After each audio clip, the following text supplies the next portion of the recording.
आज आप लोगों के समक्ष क्लास 12 के कला संकाय के अंतर्गत पॉलिटिकल साइंस अर्थात राजनीति विज्ञान का एक चैप्टर लेकर आया हूं। जैसा कि आपको पता है कि पॉलिटिकल साइंस में दो बुक्स पढ़ना है। एक समकालीन विश्व में राजनीति जो पार्ट ए के अंतर्गत शामिल है, और पार्ट बी में स्वतंत्र भारत में राजनीति के बारे में अध्ययन करना है। पार्ट ए में जो समकालीन विश्व में राजनीति के बारे में अध्ययन करना है, उसमें वैश्विक स्तर पर जो राजनीतिक क्रियाकलाप का वर्णन है, उन सभी चीजों के बारे में अध्ययन करना है। जबकि पार्ट बी में आते हैं तो स्वतंत्र भारत अर्थात आजादी के बाद जो राजनीति का एक प्रादुर्भाव हुआ है, उसके बारे में अध्ययन करना है। वैसे हम लोग पहले पार्ट बी के बारे में अध्ययन करेंगे, जिसमें जानेंगे कि स्वतंत्र भारत में राजनीति अर्थात आजादी के बाद जो राजनीति की एक प्रक्रिया देखी गई है, उसके बारे में हम लोग अध्ययन करेंगे। पार्ट बी में जिसमें हम लोग स्वतंत्र भारत में राजनीति के बारे में अध्ययन करेंगे, उसका एक पहला लेसन आप लोगों के समक्ष प्रस्तुत करता हूं, जिसमें पहला लेसन का नाम वर्णित किया गया है राष्ट्र निर्माण की चुनौतियां। नाम से ही इंडिकेट कर रहा है कि राष्ट्र अर्थात एक देश का निर्माण की चुनौतियां। लेकिन क्या वजह था कि ऐसी नौबत आई? तो चलिए हम आते हैं मेन अपने चैप्टर पर, जहां से एक प्रारंभिक रूप मिलता है। जैसा कि हम लोग जानते हैं कि भारत काफी संघर्ष के बाद इसे आजादी मिली थी। थोड़ा सा हम लोग बैक हिस्ट्री पर आते हैं, जब अंग्रेजों का यहाँ आगमन होता है और क्या एक राजनीतिक स्थितियां बनती हैं, उनके बारे में हम लोग जानते हैं। एक चीज ध्यान रखना कि अगर हम मैप पर आते हैं तो मैप के अंतर्गत अगर ये भारत लगभग नियर अबाउट ये मैप, यहां हम लोग देखते हैं कि भारत के जस्ट यहां पश्चिमी और उत्तरी जो क्षेत्र है उसमें पाकिस्तान अवस्थित है, और यहां पर जो है बांग्लादेश। पहले ये तीनों देश मिलाकर ब्रिटिश इंडिया, ब्रिटिश भारत के नाम से जाना जाता था। कारण यह था क्योंकि ब्रिटिशों का यहां पर इन क्षेत्रों पर संपूर्ण रूप से प्रभुत्व था। अर्थात हम लोग कह सकते हैं कि जब ईस्ट इंडिया कंपनी 31 दिसंबर 1600 ईस्वी को जब ईस्ट इंडिया कंपनी की स्थापना बंगाल में हुई, तो स्थापना के बाद जो एक राजनैतिक माहौल और साथ साथ जो आर्थिक, सामाजिक और अन्य गतिविधियों को जब समेटने लगे अंग्रेज, तो उस समय की बातें हैं। यहां हम लोग देखें कि जब अंग्रेजों की ईस्ट इंडिया कंपनी की स्थापना हुई, तो ये पूरे क्षेत्रों में पहले चूंकि एक में था बांग्लादेश, पाकिस्तान और भारत, ये तीनों मिलाकर ब्रिटिशों का इस पर प्रभुत्व था, जिस कारण से इसका नाम दिया गया था ब्रिटिश इंडिया। लेकिन समय के कालक्रम के अनुसार बढ़ने के क्रम में देखा गया कि इसमें दो सांप्रदायिक रूप से जो धर्म है वो बढ़ चुका था। एक तो देखा गया कि जो भारत है, इंडिया है, तो इंडिया में सिर्फ और सिर्फ हिंदू बहुल संख्या काफी अधिक थी, जबकि दूसरे तरफ अगर देखिए तो ये जो बांग्लादेश और ये जो पाकिस्तान है, यहां पर मुस्लिम बहुल क्षेत्र था। अब मुद्दा यह था कि कई राजनीतिक उभार के बाद यह देखा गया कि पाकिस्तान, बांग्लादेश के अंतर्गत जो भी मुस्लिम संप्रदाय के लोग थे, उन लोगों ने अपनी राष्ट्र अलग मांग करने लगे। कई इसके पीछे रीजन है, क्योंकि इस चैप्टर में सिर्फ और सिर्फ राष्ट्र निर्माण की चुनौतियां बताना है, तो हम लोग यहां से हम जानेंगे मुख्य पॉइंट्स को ही। अब यहां एक पॉइंट आपको याद रखना है कि दूसरे तरफ भारत के अंतर्गत हिंदू बहुल क्षेत्र था। आपको याद रखना है कि पहले बांग्लादेश को हम लोग पूर्वी पाकिस्तान के नाम से जानते थे, क्योंकि पहले इसका पूर्वी पाकिस्तान का एक हिस्सा माना जाता था, उसके नाम से संबोधित किया गया था। वहीं दूसरे तरफ अगर देखें तो पाकिस्तान का सिर्फ पाकिस्तान नाम नहीं था, बल्कि यहां था पश्चिमी पाकिस्तान। तो इसे पश्चिमी पाकिस्तान के नाम से जाना जाता था और बीच में जो हिंदुस्तान के नाम से प्रचलित था। अब मुद्दा यह था कि आखिर इनसे भी जुड़ी हुई कुछ पॉइंट्स हैं जिसके बारे में हम लोग अध्ययन करेंगे। एक चीज ध्यान रखना है कि प्रश्न ऑब्जेक्टिव के तौर पर कई बार एग्जाम में दिया है कि बांग्लादेश को और किस नाम से जाना जाता था या पहले पूर्व काल में किस नाम से जानते थे। तो यहां पर आपको बताना है कि पूर्वी पाकिस्तान, जबकि पाकिस्तान को पश्चिमी पाकिस्तान के नाम से जानते थे। अब यहां सबसे बड़ा मुद्दा है कि काफी धार्मिक उन्माद के बाद कई समस्यात्मक उभार देखने को मिला और जिस कारण से 14 अगस्त 1947 को पाकिस्तान को आजाद कर दिया गया और 15 अगस्त 1947 भारत को स्वतंत्र कर दिया गया। 12 बजे रात के बाद भारत को स्वतंत्रता दी गई थी, लेकिन काफी झड़प हुई थी। अब यहाँ एक सबसे मुद्दा था कि आखिर जब बांग्लादेश था तो उसे कब अलग किया। तो काफी लंबे समय बाद, काफी एक समय गुजरने के बाद, क्योंकि जब दो देशों की आजादी हो गई, यहाँ पर एक पाकिस्तान अलग बन गया राष्ट्र, यानी पश्चिमी पाकिस्तान का नाम फिर पाकिस्तान रख दिया गया, इधर हिंदुस्तान एक बन गया अलग, जो कि भारत के अंदर था। वहीं दूसरी तरफ बांग्लादेश पर यानी कि पूर्वी पाकिस्तान पर पाकिस्तान का ही कब्जा था, लेकिन पूर्वी पाकिस्तान को भी बांग्लादेश के नाम से एक अलग राष्ट्र बनाया गया।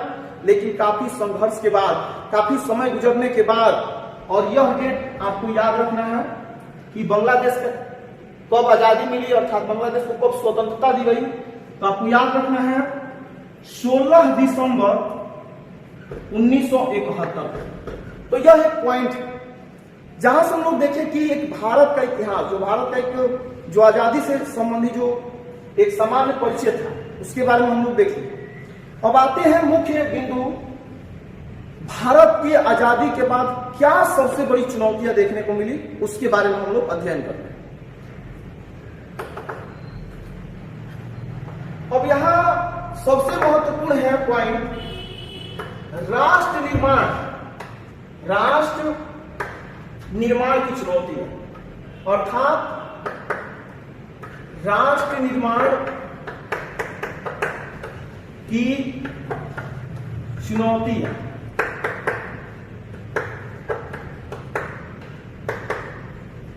इसमें भारत के समक्ष अगर पहली चुनौती देखी जाए तो पहला था कि अखंड भारत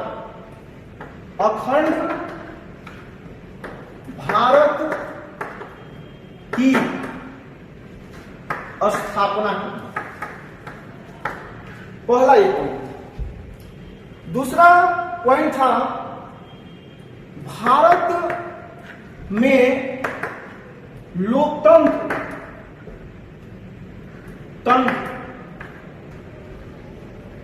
की स्थापना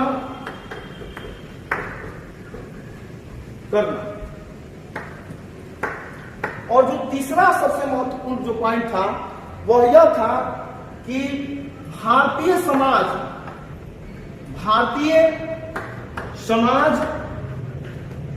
के सभी वर्गों के लोगों को समान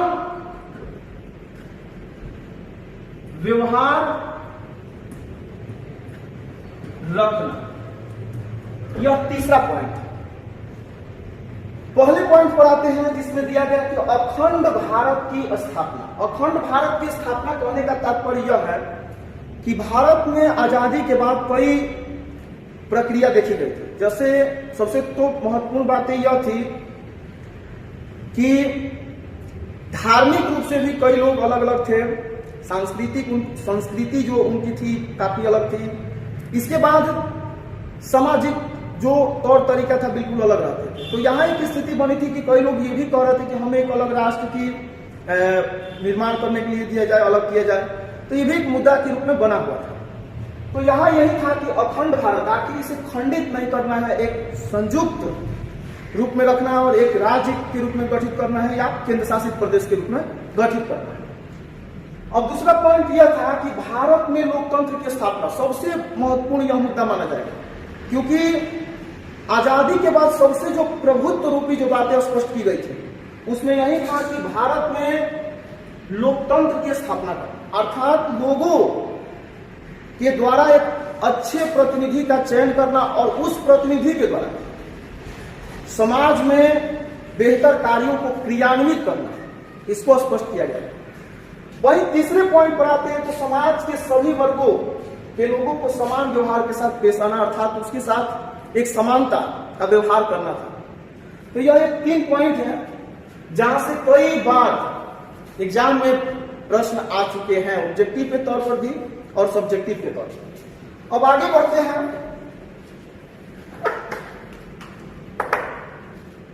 आजादी के बाद सबसे महत्वपूर्ण एक स्पष्ट बातें सामने उभर कर आई, जिसमें रियासत से संबंधित। रियासत की अगर हम बात करें तो आजादी के समय लगभग भारत में 565 रियासतें थी, अर्थात अलग अलग खंडों में विभाजित राजाओं का शासन के रूप में व्याप्त।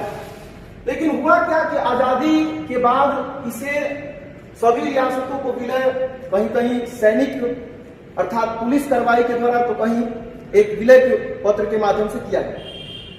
इसमें राज्य के रूप में टोटल 14 राज्य स्थापित किए गए और केंद्र शासित प्रदेश की अगर हम बात करें तो टोटल 6 केंद्र शासित प्रदेश की स्थापना की गई। तो यहां से भी कई बार ऑब्जेक्टिव के तौर पर प्रश्न बनता है कि आजादी के बाद कितने राज्यों की संख्या थी, तो 14, और केंद्र शासित प्रदेश कितने थे, तो 6। तो यहां से एक पॉइंट बनता है। अब यहां एक सबसे महत्वपूर्ण बात है कि आजादी के बाद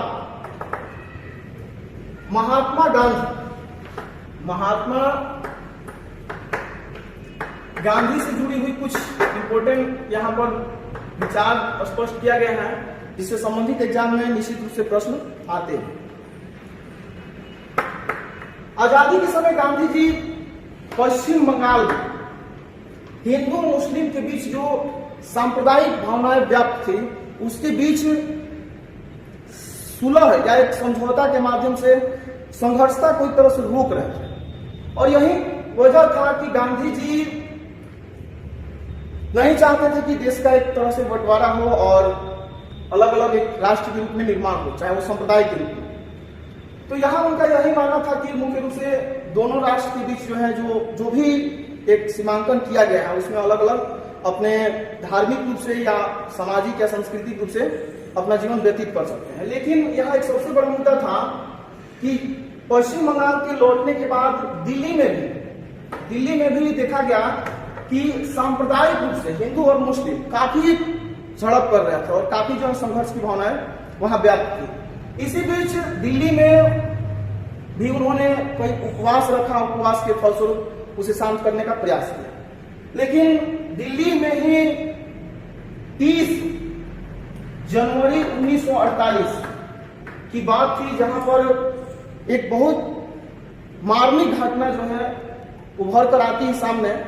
होता है क्या कि दिल्ली में प्रार्थना सभा के लौटने के दरमियान इनको एक अतिवादी व्यक्ति के द्वारा, जिसका नाम नाथूराम विनायक गोडसे था, क्योंकि हिंदू मुस्लिम समुदाय की स्थितियों को रोक रहे थे, तो बहुत लोग ये सोच रहे थे कि सिर्फ और सिर्फ गांधी जी जो है पाकिस्तान के बारे में सोच रहे हैं और मुस्लिमों का प्रश्रय देने का एक प्रयास कर रहे हैं। तो इसी बीच जो नाथूराम विनायक गोडसे हैं, उनके द्वारा जो है गांधी जी की 30 जनवरी 1948 को उनके सीने पर 3 गोलियां चला देते हैं, जिसके बाद जो है उनकी हत्या हो जाती है। और यह एक बेसिक समझ है इस चैप्टर से संबंधित जो चीजें हम लोग देखें। इसके बाद अब अगले पार्ट में हम लोग जानेंगे कि किस प्रकार से आगे राज्य पुनर्गठन की बातें स्पष्ट रूप से सामने आए। धन्यवाद।